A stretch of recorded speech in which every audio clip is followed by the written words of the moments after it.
The audiobook is now available on audiobooks.com. Place your order today. Link in description.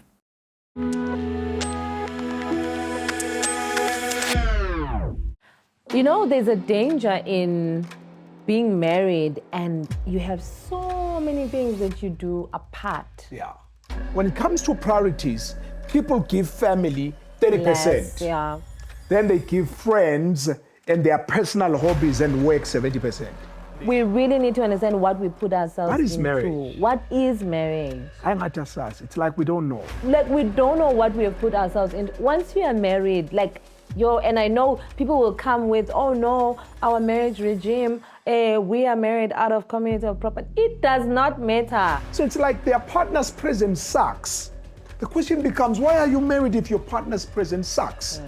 The challenge we have in our generation, people don't realize that marriage is actually a call to surrender. People are not ready to surrender their single lives. What causes many couples to divorce is failure to understand such a basic principle, a principle of oneness.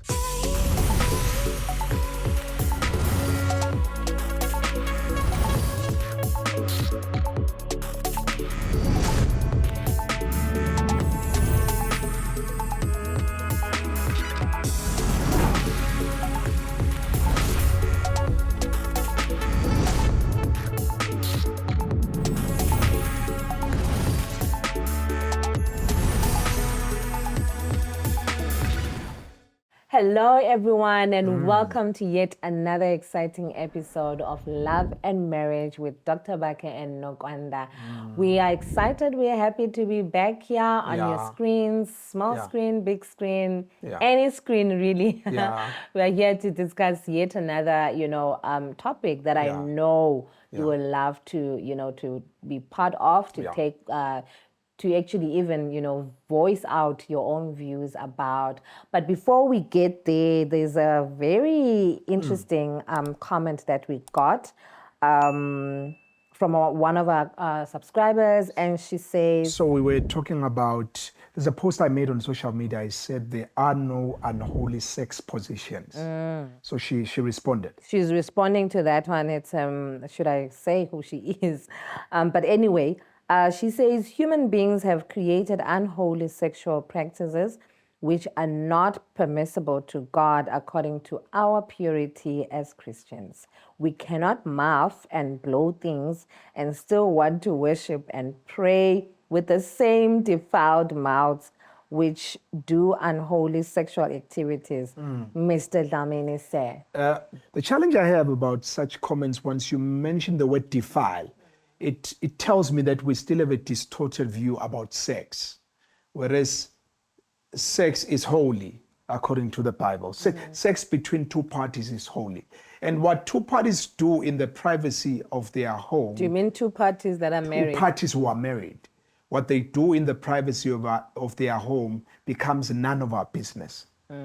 We also need to apply critical thinking, which is basically looking at a matter from a broad perspective. Don't be shallow. Don't look at one aspect, look at every aspect.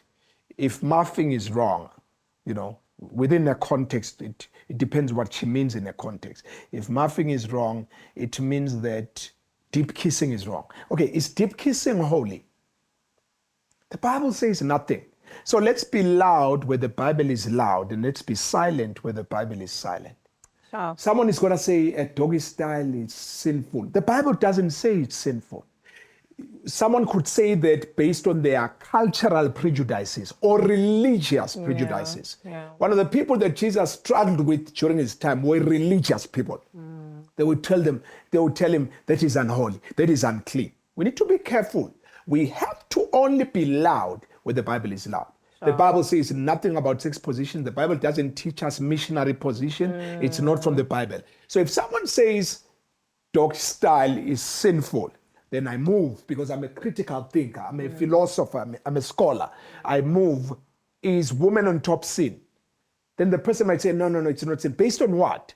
So we pick based on our preferences. So let's be careful of imposing our personal preferences onto Scripture.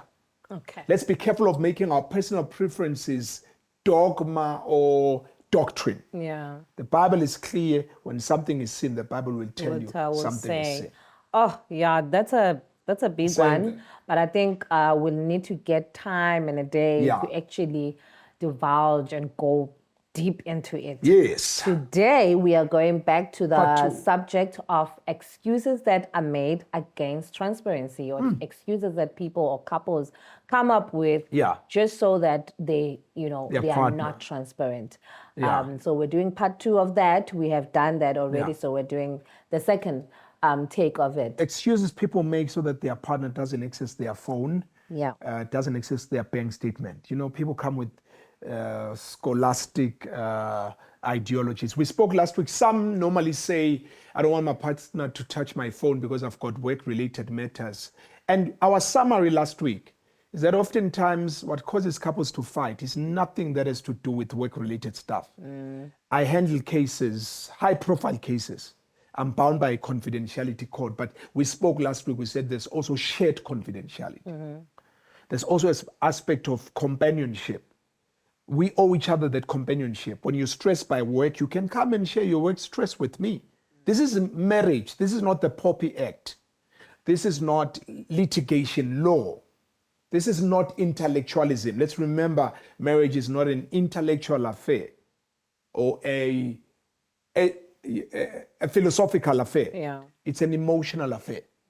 So we addressed that one. We said, in as much as people have got work rights and privacy, etc., but we cannot take away the fact that a couple has got to be open. You don't care about my work files. If you will go through my phone, you don't care about my work files. So we know what we are hiding. We know what we are fighting about. It's got nothing to do with work-related stuff. Number two, if I'm married to you and I don't trust you that you can protect my work stuff that is confidential, then I'm married to the wrong woman. We need to go back as a society and really revisit, where is the problem? The real I think the problem. problem is not about cheating and phones and privacy. The problem is about people have got weak foundations. They don't trust each other. They don't have the deep intimacy enough to say, I can trust my partner with my life. The other excuse that was brought up was an excuse of, but I've got secrets with my family. Yeah. And we're clear on the previous episode that if we are one, if we are married, marriage is about two becoming one. I cannot have my family secrets. You are now a part of my family, I'm part of your family. Now, there's a question now. Another excuse that people raise against transparency is, but what about my individual aspect? And as much as I'm married, does it mean once I'm married, I lose my individuality? What's your thought? Well, you're still an individual, but you're an individual now that is joined. That's a different level. It's levels. That is, yeah, you're an individual that is joined to another individual. So your individualism is not necessarily... Of a single person. It's not an individuality of a it's single not the person. same Yes, as the cool. one of Okay. a single person. There's an individuality or individual aspect of a married Or person. maybe should I put it like this? You still have your uniqueness. Yeah.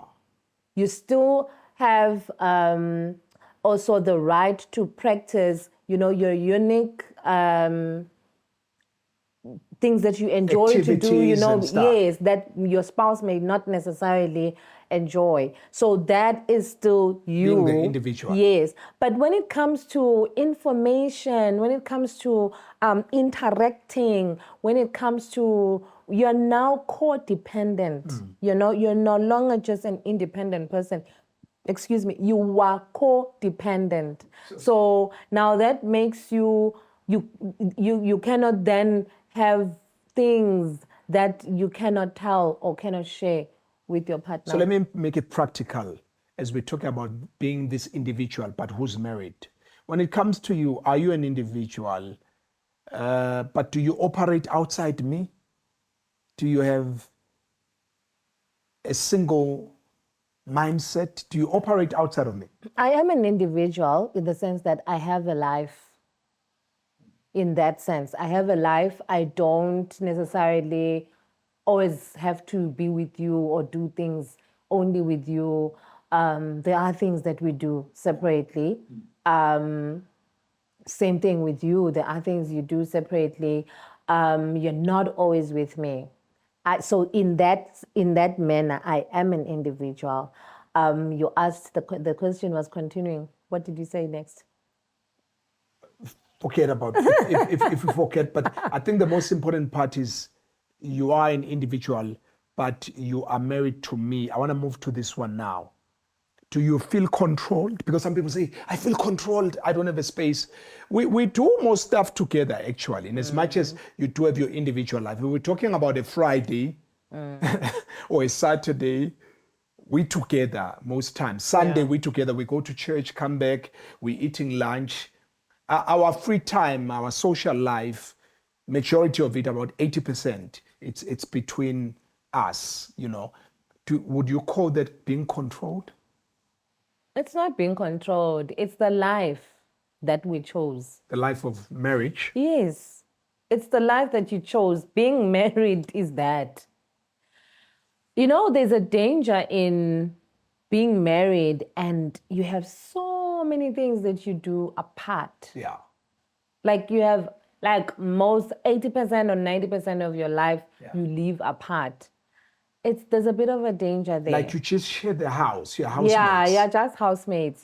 There's also a great possibility you come in to change, you go out. That's not my kind of marriage. And you're gone. So I think also some of these things are done intentionally.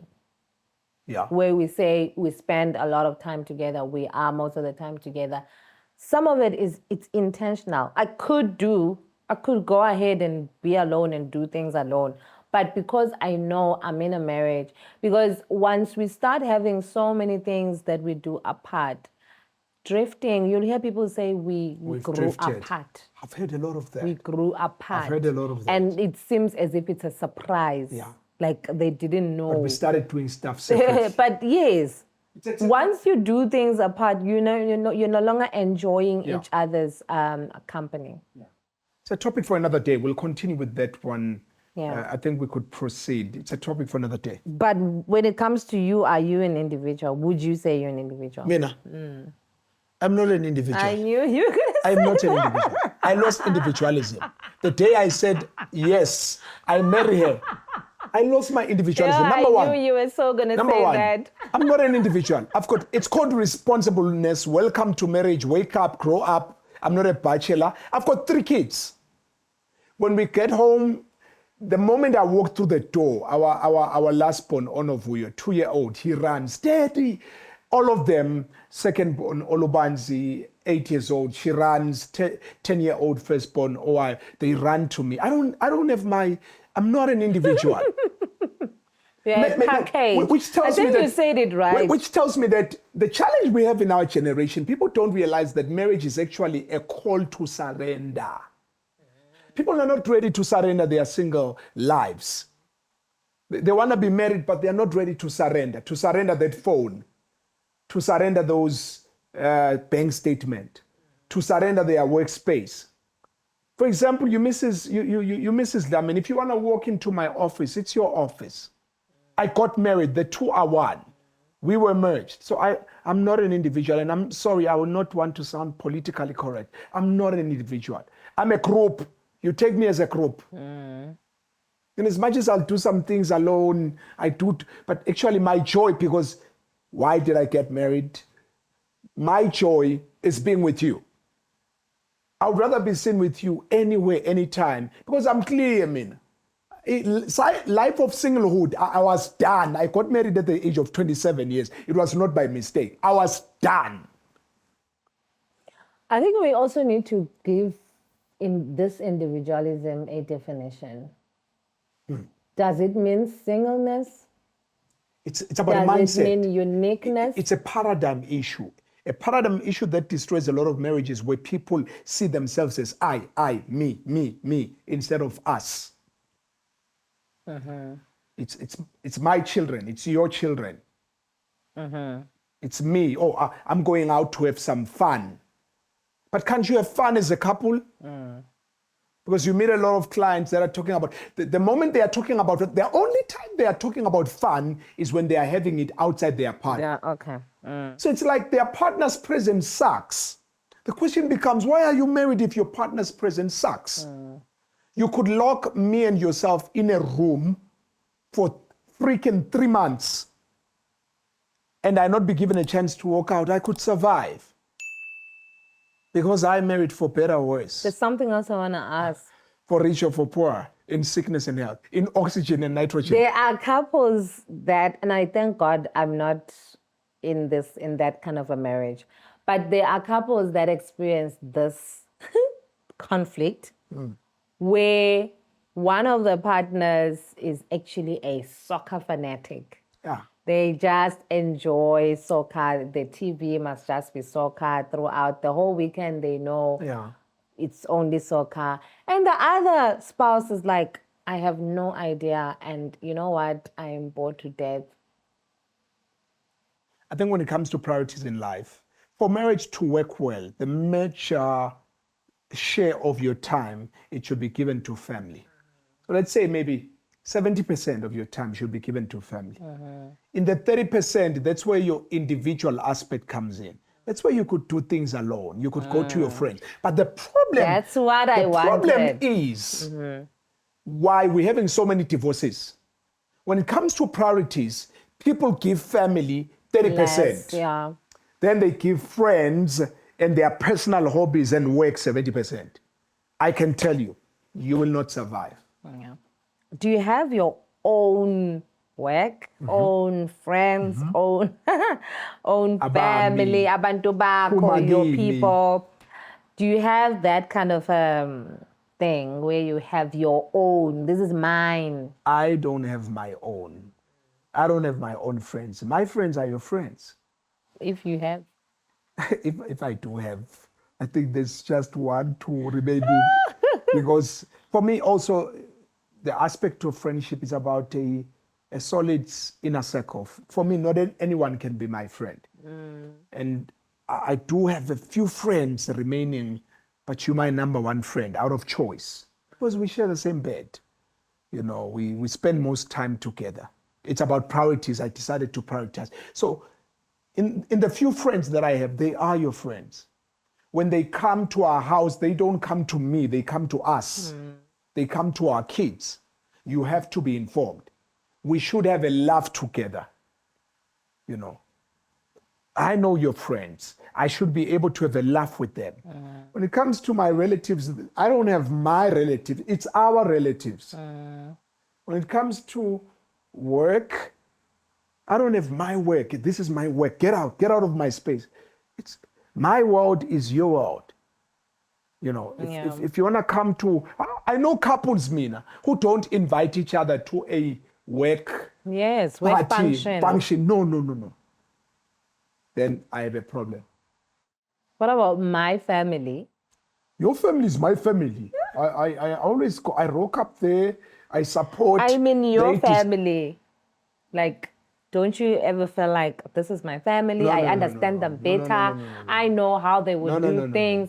You know, I can answer for them. No. These are people that should be able to have a relationship with you should I depart from this world.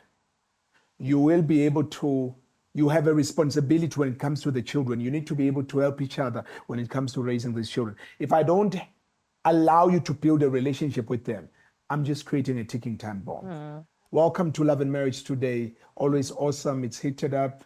Dr. Bakhe and Nokwanda Dlamini.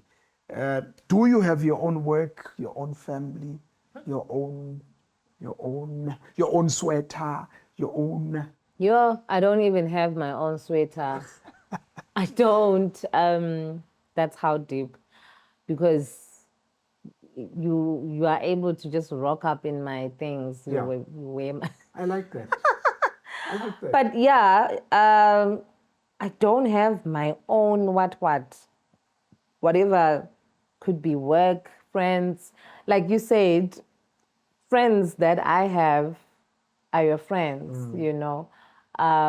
There's never, well, it does happen once in a while where I'll be going to meet a friend and you're not there. And most of the time it's usually because of work.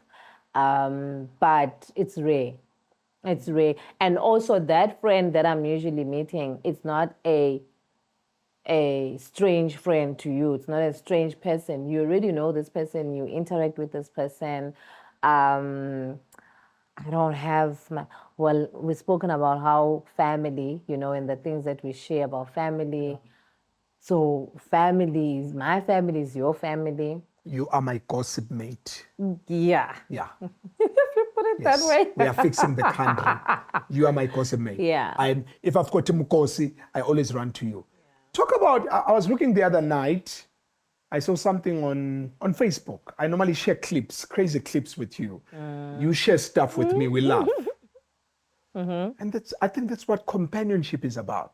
You normally say, when you find me laughing, you normally ask, what is Yes, making share you the laugh? joke. Share the joke, So I think it's about having that kind of a life. When it comes to devices now, I cannot say I've got my individual aspect. And as much as I'm married, I have to have my own space, my private space. So there are certain things I cannot share with you. My phone is my private. It just doesn't make sense. Do I have a right to your financials, to your bank statements? Do I have a right? You have a right, even though well, there's no even though. It's just that, of course, my spending is different from your spending. So sometimes there's a little bit of feeling where you're like, oh my goodness, I wonder what he's going to say about that one. No. But yes, you have all the right to my financials, because the money in my bank account is actually your money. I'm just looking at you talking with so much conviction, and someone is Yeah. and someone watching is like, where is this woman coming from the Stone No, Age? Unfortunately, maybe modernized. people feel like I am from the Stone Age. But the thing is, guys, I think we really need to understand the foundation. we really need to understand what we put ourselves What is into. marriage? What is marriage? It's like we don't know. Like, we don't know what we have put ourselves into. Once you are married, and I know people will come with, oh no, our marriage regime, we are married out of community of property. It does not matter. You are married, you are in partnership, you are, and the only way your marriage is going to even succeed is that recognition of partnership. Because you need to know what's in my account, because you need to understand how far are we, even when it comes to the vision that we have for our marriage. We cannot have a vision unless we are clear of what's happening. Talk about, we are not for one marriage regime. There are different marriage regimes. If you want to do out of community or property, it's not a problem. But even if you do out of community or property, there has to be some sense of oneness. Now, why a sense of oneness? Marriage is about loyalty and supporting each other. You could be married out of community or property, but what happens when you lose your job? Does it mean your partner says, you're on your own? Okwakho. Joblessness is yours alone. In marriage, in as much as you say you've got assets and properties, apart from each other, you have to be there for each other. So I was intrigued, the passion that you exhibited when you said, you have every right to my financials. Just the passion, for me, it just blows me away. You don't find it in our day and age. You don't find it in our day and age. What about me in your financials?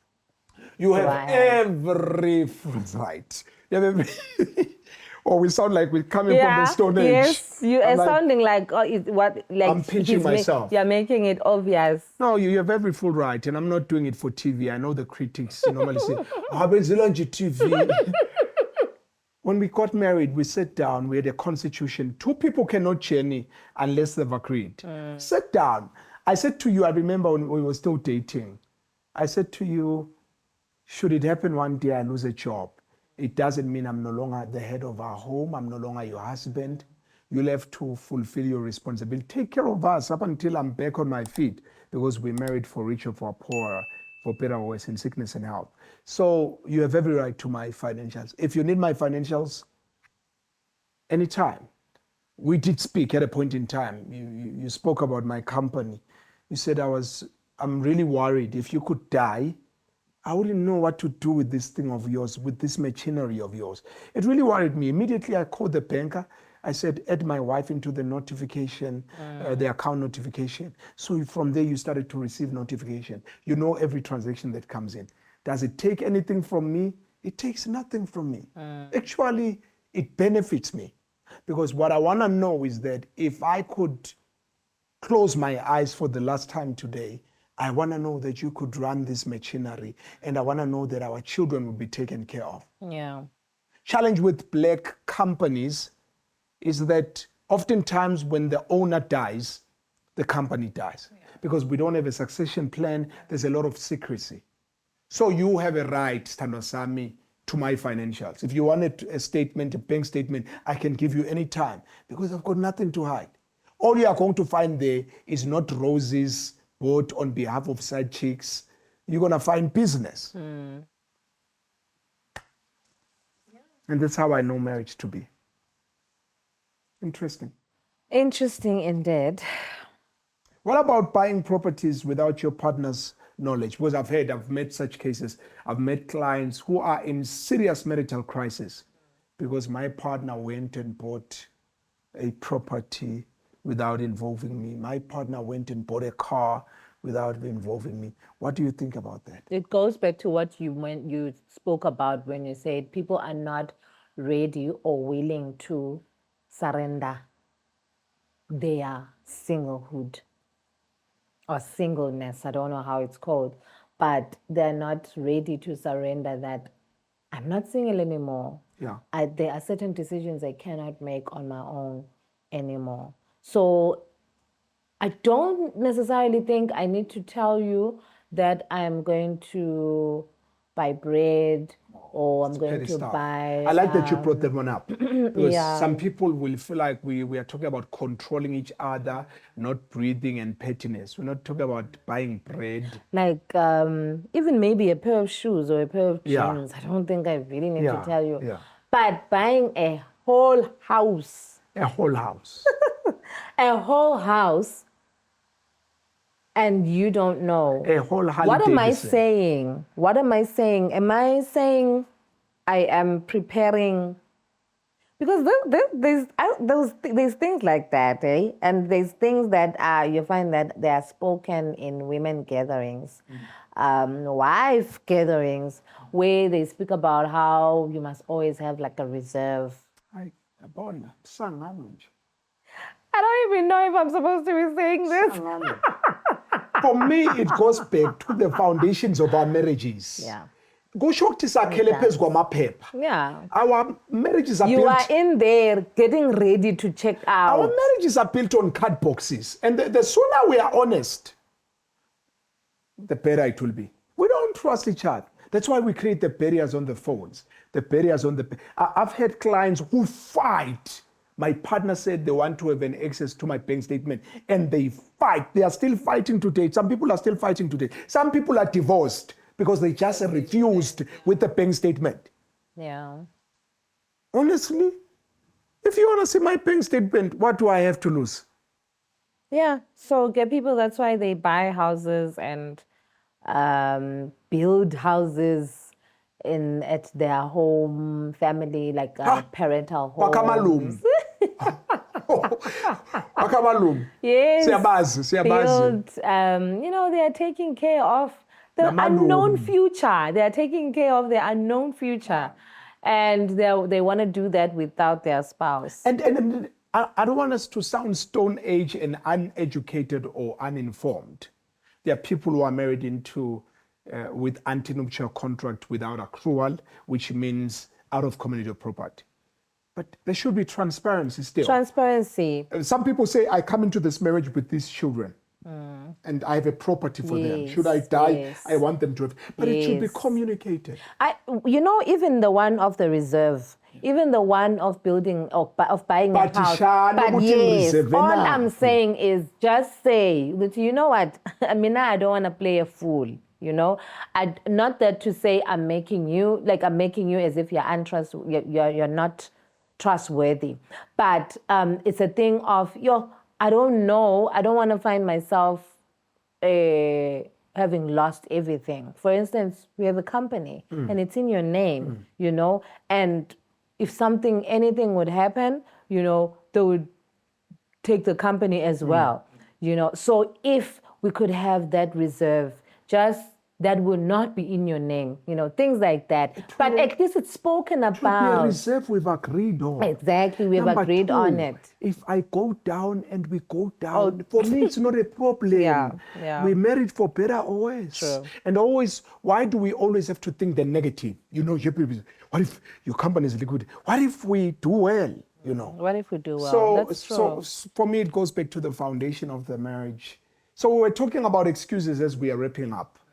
The excuses against transparency. When we're talking about being transparent when it comes to the phone, your financials, people will say, my partner doesn't have a right to my phone because number one, I've got work-related matters I need to protect. Yeah. Some say, I've got family secrets. It just doesn't make sense how you could be married but still have family secrets. The third one, the third excuse or the defense for such a position is that people have an individual aspect. They are saying, I'm married, but it doesn't change I'm an individual. Yes, you are an individual, but you are an individual that is married. That is married. You're in a different class. You do have your private space or your freedom to do certain things as an individual, but most stuff you will do together as a couple. And I think what causes many couples to divorce is failure to understand such a basic principle, a principle of oneness. Yep. It's been a great one, love and marriage today. It's been an awesome one. Please, many of you need therapy sessions, consultations. Please get in touch with us with the contacts on the screen. Do get help. We've got a global clientele. We've got people that consult with us from Abu Dhabi, Saudi Arabia, China, Taiwan, USA, UK, Botswana, Namibia, South Africa, we won't even mention. So get in touch with us. Some people do see me alone. Some people see Mrs. Lamini alone. Some people, some people go. They want to see both of us in one room. Yes, we come at an extra cost if both of us are there.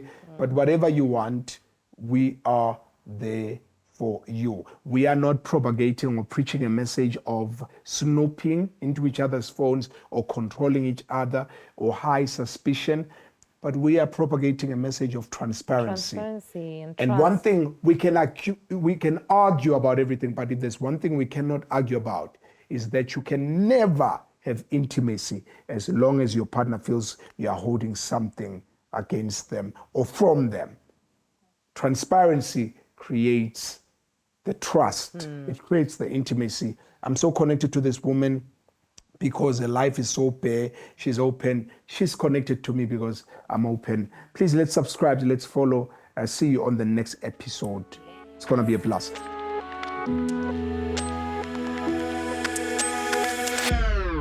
What is respect according to you? Because sometimes it's confused. Is respect fear? Is fear respect? Respect is actually just honoring someone, acknowledging them. They hold a certain value in your life. So you respect them as people.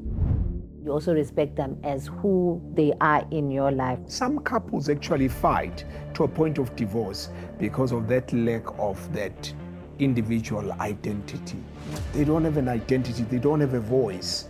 Some individuals, they might be in their ages of 30, 40, they still shrink the moment their parent speaks up. They fear, There's that confusion between the respect and fear because of how, I would say because of most of us Black people, the background or the upbringing, our parents involved a lot of fear, or they infused a lot of fear within when they were bringing us up. I think maybe they were not equipped enough, so they felt like the best way they could get us to respect them or to just listen to them generally is by instilling fear. Isn't there a possibility that parents sometimes could be toxic?